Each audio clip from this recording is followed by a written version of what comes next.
Hola, ¿qué tal? Bienvenidos. Esto es Punto Financiero, el noticiero que lo mantiene al día con los hechos más importantes en materia financiera y económica de Colombia y el mundo. Estos son nuestros titulares. En nuestra sección ¿Sabes qué es? Abordaremos el tema relacionado con índice bursátil, qué es lo que mide y cuáles son los usos. El profesor Rubén Darío Martín nos contará más al respecto. ¿Cómo fue el comportamiento de los indicadores económicos y financieros más importantes? En Punto Financiero haremos un breve análisis de los indicadores más sobresalientes en Colombia y el mundo durante el mes de abril. La inflación se desinfla en Estados Unidos. En el mes de abril de 2023, el país reportó nuevamente una tasa de inflación con tendencia bajista. La OPEP cerró la llave del oro negro. La Organización de los Países Exportadores de Petróleo nuevamente anunció reducción en la producción diaria de petróleo. Aerolíneas en caída libre. Viva muere y Ultra se limita totalmente. Ni un paracaídas salvó a dos de las aerolíneas más importantes de bajo costo del país.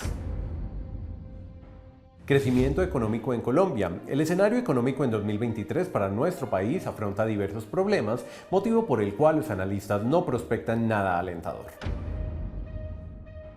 Petróleo colombiano sin otra petrolera. ExxonMobil anunció el cese parcial de sus actividades en Colombia. Ojo con las tarjetas de crédito. En Punto Financiero le explicamos cómo usar correctamente este producto.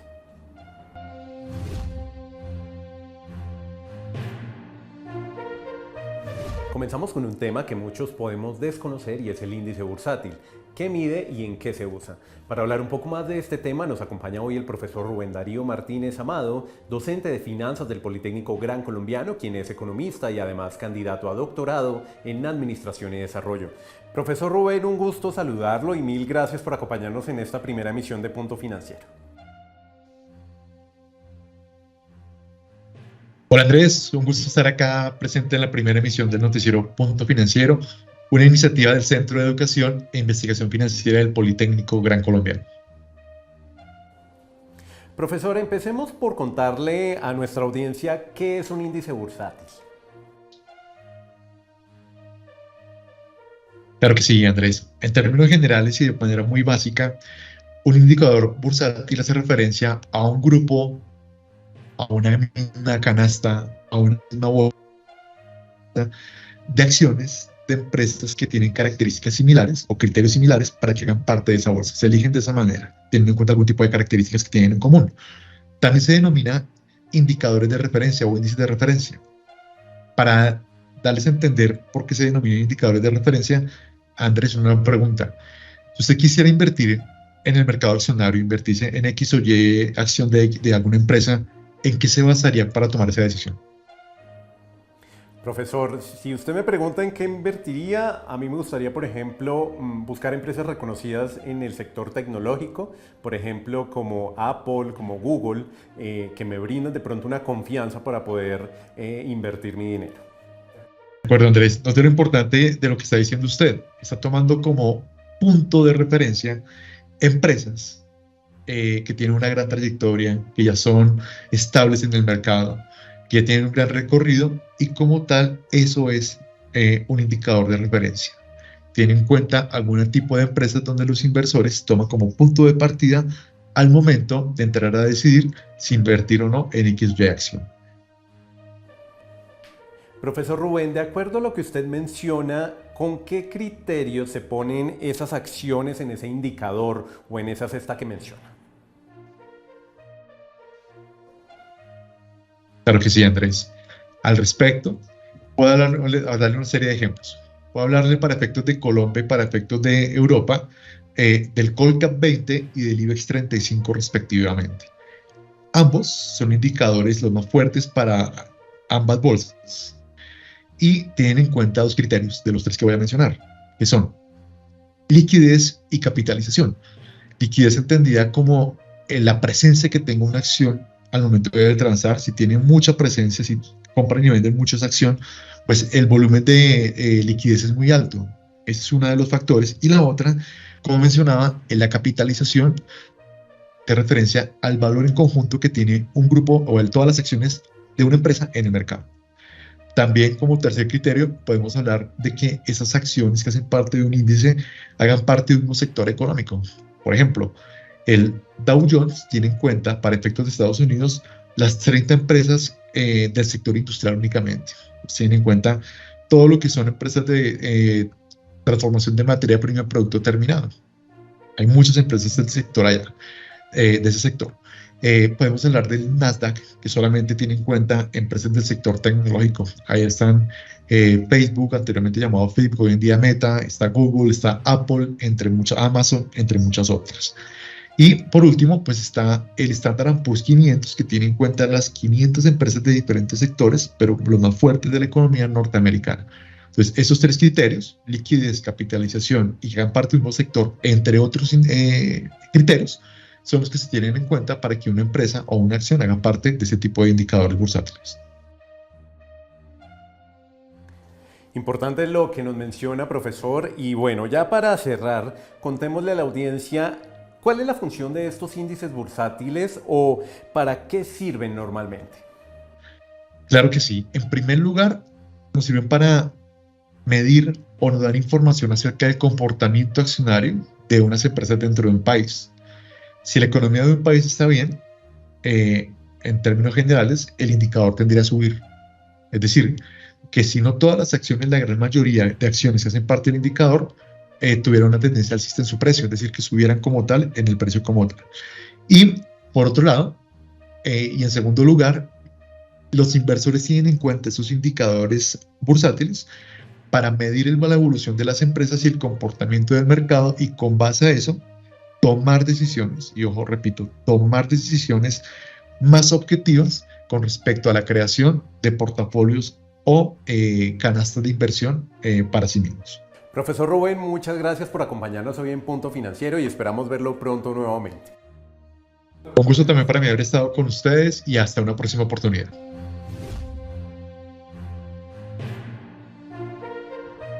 Las condiciones de mercado a nivel internacional fueron positivas y esto se refleja en los índices bursátiles de Wall Street, que presentaron un cierre con tendencia alcista para el caso de Dow Jones y el Standard & Poor's 500 con incrementos del 4,22 y 3,52% respectivamente. Esto por los buenos resultados empresariales inmersos en estos indicadores y también por los anuncios del presidente de la Reserva Federal de los Estados Unidos, Jerome Powell, respecto a la posibilidad de concluir el ciclo alcista de tasas de interés en Estados Unidos, lo que hace más atractiva la inversión para las empresas, generando altas expectativas de rendimiento para las acciones. El índice de referencia IBEX 35 también cerró con una tendencia alcista, pero no tan acentuada como los anteriores indicadores, con una variación positiva del 1,88%, donde el factor de la inflación puede llegar a generar preocupación por las medidas que puedan llegar a tomar el Banco Central Europeo con relación a las tasas de interés. El petróleo cayó por el margen de los $80 debido a la caída en la demanda del commodity y porque a Europa no le interesa subir el precio del combustible, otorgándole así más poder a Rusia si se tomara esta decisión. A continuación, más indicadores en Punto Financiero.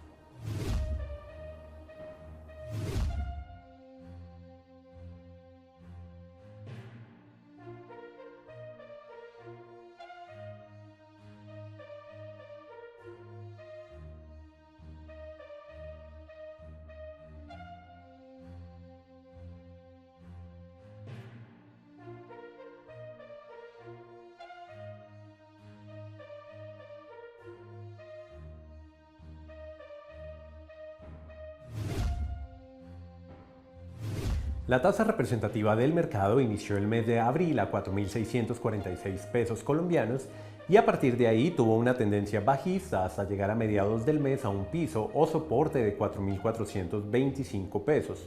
Desde ese momento corrigió el alza, cerrando al 30 de abril a 4.669 pesos colombianos con una fuerte subida de 101.56 pesos con respecto al día inmediatamente anterior. La causa de este fenómeno a nivel externo es la subida en las tasas de interés por parte de la Reserva Federal de los Estados Unidos y a nivel interno, por una parte, la salida de 7 ministros por decisión del presidente de la República y asimismo su anuncio de poner fin a la coalición estipulada con los partidos políticos del país.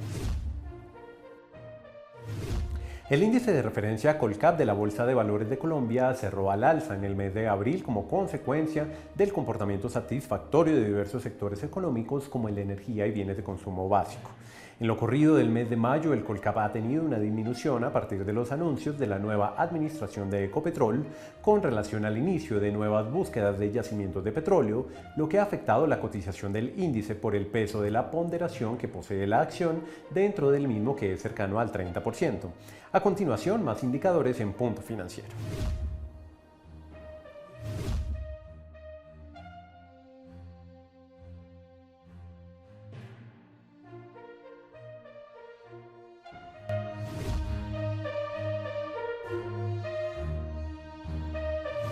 La Oficina de Estadísticas Laborales de Estados Unidos reportó el pasado miércoles 12 de abril que la tasa de inflación de ese país continuó con una tendencia bajista en marzo de este año, ubicándose en el 5%, siendo la menor tasa presentada desde mayo del 2021, esto debido en parte al decremento en los precios de la energía. Como la inflación cede, las tasas de interés no subirán y por esto el dólar mantendrá su comportamiento bajista, lo que se evidencia en nuestro país como una consecuencia externa con una disminución del precio de la divisa. La OPEP, conformada por Arabia Saudita, Irán, Irak, Emiratos Árabes y Venezuela, entre los más destacados de sus 16 miembros, tiene como objetivo coordinar las políticas de fomento alrededor de su principal producto.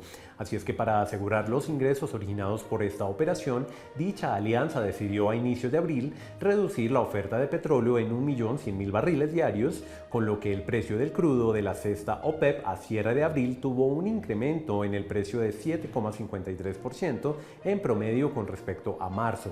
Esta decisión obedece a la estabilización del precio del crudo en el mercado, dada su tendencia a la baja en los meses anteriores. En el escenario actual, el principal impacto de la medida es incrementar el índice inflacionario a nivel mundial.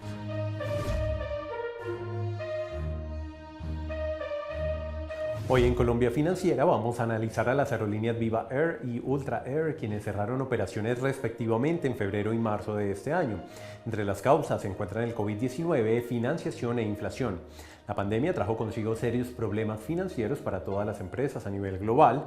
Algunas no lograron superar esta situación y, por supuesto, las aerolíneas no fueron ajenas a esto. Estas dos aerolíneas se vieron obligadas a acudir a la deuda, agudizando negativamente su situación financiera y más aún si se tiene en cuenta que la deuda se contrajo en dólares, ya que la situación del país es tan compleja que la alta inflación repercute de forma directa en el peso colombiano, reduciendo su poder adquisitivo y el efecto de la devaluación del peso frente al dólar, lo que lleva a que el valor de la deuda a pagar sea mucho mayor. Por otro lado, la guerra en Ucrania, suscitada hace más de un año, hizo que el precio del petróleo aumentara de forma considerable en todo el mundo, lo que a su vez llevó a que los índices inflacionarios tuvieran el mismo efecto. Así que si el petróleo sube, se convierte en uno de los mayores problemas para las aerolíneas, ya que el combustible es uno de los insumos con un costo importante en la operación de estas empresas. Esta situación no solo afectó a muchos usuarios generando incumplimientos y gastos adicionales, sino que también repercutió en el sector turístico con pérdidas en la actividad hotelera. Ejemplo de ello es la isla de San Andrés, que reportó una disminución del 33% en la afluencia de público. El Fondo Monetario Internacional, en su informe de perspectivas económicas mundiales del mes de abril, afirmó que según sus proyecciones Colombia crecerá un 1% por las elevadas tasas de interés que causará una disminución importante en el crédito. Esto se ha reflejado en nuestro país con una caída en lo corrido del año en el crédito hipotecario en lo concerniente a vivienda de interés social BIS. En el informe también se advierte que la confianza en el mercado laboral es muy baja y el desempleo puede seguir en aumento, sumado a una baja en el consumo por una alta inflación. El panorama puede hacer que ese crecimiento del 1% sea menor teniendo en cuenta el cierre de operaciones de las aerolíneas y el impacto que esto tuvo en el turismo. Para 2024, las proyecciones dadas por esta entidad afirman que el crecimiento económico en 2024 será del orden del 1,9%, esto con relación a una inflación con niveles elevados. Estas proyecciones también se refieren a este indicador situándola en un 10,9%, muy por encima del objetivo del Banco de la República de dejarla en un solo dígito. Sumado a la grave situación económica que afronta el país y mientras la industria petrolera aguarda por la decisión gubernamental de si finalmente darán vía libre a nuevos contratos de explotación de crudo, la petrolera americana ExxonMobil informó el pasado 19 de abril el cese parcial de sus actividades en Colombia a partir del 31 de mayo de 2023, exactamente en el Magdalena Medio, donde se adelantarían ensayos de explotación con fracking. De esta manera, ExxonMobil se retira de un proyecto que se venía desarrollando a través de un acuerdo de operación conjunta con la empresa de exploración de hidrocarburos canadiense Sintana Energy. Asimismo, ExxonMobil estaría pensando en dar por terminado el contrato para la realización de proyectos piloto de investigación integral con la Agencia Nacional de Hidrocarburos.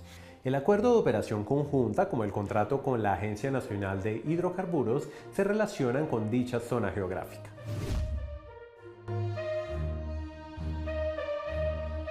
En lo corrido de 2023, la tasa de usura, es decir, la más alta autorizada que puede cobrar una entidad financiera, calculada por la Superintendencia Financiera, ascendió a límites históricos, ubicándose por encima del 45%. Esta es la tasa que los bancos suelen aplicar a las compras realizadas con tarjeta de crédito. Si bien es cierto que pueden servir como una herramienta que apague fuegos o ayude en apuros financieros, se debe tener precaución al momento de su uso. En Punto Financiero les presentamos un ejemplo. Piense que un día va por un centro comercial cuando de pronto aparece un artículo que lo atrae totalmente y decide comprarlo. El problema es que no cuenta con efectivo y por esto paga con la tarjeta de crédito. El precio es de 1.000.000 de pesos y solicita que difieran la compra a 36 cuotas con una tasa del 47,09%, tasa de usura fijada por la Superfinanciera para abril de 2023. Ese artículo tan atractivo en el momento de la compra le puede costar al final de ese plazo 3.182.000 pesos, es decir, pagaría solo por intereses 2.182.000 pesos, monto superior que si lo hubiera pagado de contado el día de la compra. Dicho de otra manera, se puede comprar 3 artículos con el monto que pagaría solo por uno. En Punto Financiero pensamos en su bolsillo y por eso queremos recomendarles: no actúe por impulso. Resulta fácil hacer compras con la tarjeta de crédito y el problema crece cuando no se realiza una compra, sino que se realizan varias compras hasta agotar el cupo. Entonces los intereses son muy altos y gran parte del ingreso se puede destinar al pago de deudas. Antes de endeudarse, tenga en cuenta el valor de la cuota, el plazo y la tasa de interés. Puede hacer uso de los diferentes simuladores que tienen las entidades financieras y así determinar si tiene la capacidad de pago para responder por la deuda mes a mes y con esto evitar dolores de cabeza por incumplimientos y reportes negativos en las centrales de riesgo. Por último, y si tiene capacidad, entonces pague la cuota de su tarjeta antes de la fecha de corte. Así evitará pagar los intereses del siguiente mes. Así terminamos en Punto Financiero. Muchas gracias por acompañarnos y nos vemos muy pronto con más noticias.